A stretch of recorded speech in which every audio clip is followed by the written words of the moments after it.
Ayan, ito nga sabi ko, nagalit nga dito si Yahweh dahil nagtayo ng sambahan si Solomon, para sa mga diyos-diyosan, ano? Kaya dito sa verse 9, sa bersikulo 9 ng Exodus 11, nagalit si Yahweh kay Solomon dahil sa ginawa niyang ito. Dalawang bisis na nagpakita sa kanya si Yahweh. O, kita mo? So, nagpakita ng dalawang bisis si Yahweh kay Solomon. O, yan, kita mo? So, maliban dyan, sino pang nakakita dito sa kanya, kay Solomon? Okay, sa Diyos. Ito pa yung si Isaiah. O, Isaiah chapter 6, verse 5. Yan. Ito, Isaiah. Tinato, aklat ni Isaiah yan, di ba? Yan. Isaiah, kapitulo 6, versikulo 9. Tingnan natin dito.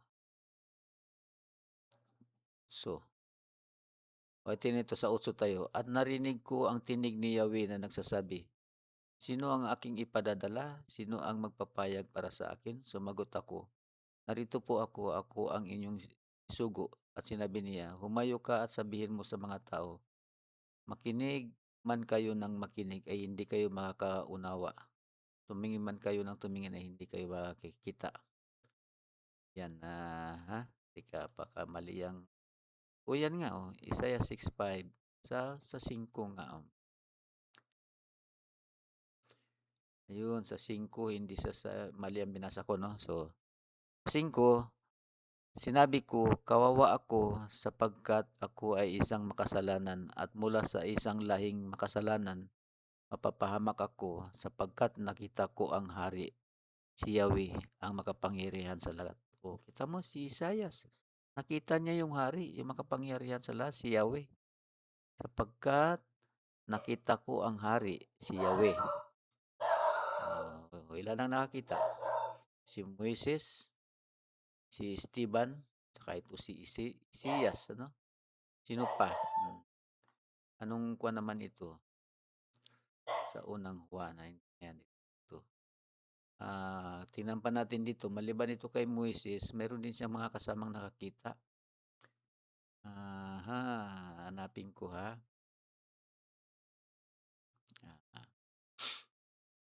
Ito, sa Genesis o Exodus 24:11. Ito. Kanina yung Exodus. Saan? Meron pa tayong Exodus. Ito, Exodus. Sayin natin. Exodus. Exodus. Yan. Exodus chapter 24. 24. Kaya natin itong Tagalog. Yan. Tagalog tayo. Ang balita laging nauna eh. Ang dating Biblia. Sige nga nito sa dating Biblia tayo. Ang dating Biblia. Okay. 11. Exodus 24:11. Yan. Sa verse 11. Ito. 9. Nang magkagayoy, sumampa si Moises at si Aaron, si Nadab at si Abiyo, at 70 ng mga matanda sa Israel. At kanilang nakita ang Diyos ng Israel. Kita? At mayroon sa ilalim ng kanyang mga paa na parang isang yaring lapag na batong safiro at paris din ng langit sa kaliwanagan. O yun, dinidescribe nila, pinapaliwanag nila yung nakita nila. Kita mo? Ang nakakita si Moises, si Aaron, si Nadab, si Abiyo, at ang 70 na mga matatanda sa Israel. So, 70 plus kay 71, 72, 73, 74. O, 74 sila lahat. Nakita nila sa verse 10 ito. Exodus chapter 24, verse 10. At kanilang nakita ang Diyos ng Israel. O, kita mo? So, bakit ba kakaiba yung mga salin na yan dito sa unang Juan kanina? Saan na ba yun? Wala na. Unang Juan, ano? Isa lang ang dahilan yan. Kasi yung Biblia, naisalin yan sa iba't ibang mga kamay na iba't ibang mga kamay na ang nagsalin yan, eh. Mapapansin mo lang dito sa mga Biblia sa Tagalog, iba-ibang mga translation, 'di ba? So, marami ng mali. Kaya nung pagkasalin nila yun mali, na walang nakakita sa Ama maliban sa Anak. Hindi totoo, eh. Wala pa si Jesus Christ, nandiyan na sila, oh, sila Moises, sila Haring Solomon, sila Nadab na yun, oh, nakita nila. Si Isaias, oh. Actually, lahat ng mga propeta nakita nila yung yung si Yahweh, yung Diyos, eh. So kaya kung ang binabasa mo yung mga translation na yan ngayon ng mga Tagalog, na karamihan diyan ay may maling translation, mga contradiction, hindi ka matututo, puro kamalian ang matututunan mo diyan. So maliligaw ka, wala kang kaligtasan. Kaya bigyan kita ng isang sample. Kaya si Prophet Joseph Smith, nakita niya yun, eh. Kaya dito sa numbers kanina, sa mga bilang, 11, sabi niya, pag ako ay pipili ng propeta, ako yung magpapakita sa kanya sa pamamagitan ng vision at vision or pangitain at panaginip. At nagpakita nga siya kay Moises ng harap-harapan. So, ganun yan siya, no? Yung Diyos, pag pipili siya ng propeta, sa pamamagitan ng ng pangitain o kaya panaginip, o magpapakita siya ng personal. So, nangyari ba yan kay Prophet Joseph Smith? Oo, nangyari.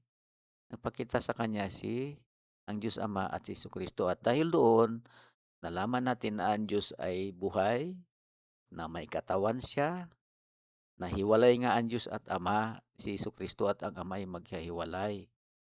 Kaya tama yung sa Genesis na tayo ay nilalang ng Diyos, ayon sa kanyang larawan, sa kanyang kawangis, kanyang hugis. O, di ba? O, ganun yun.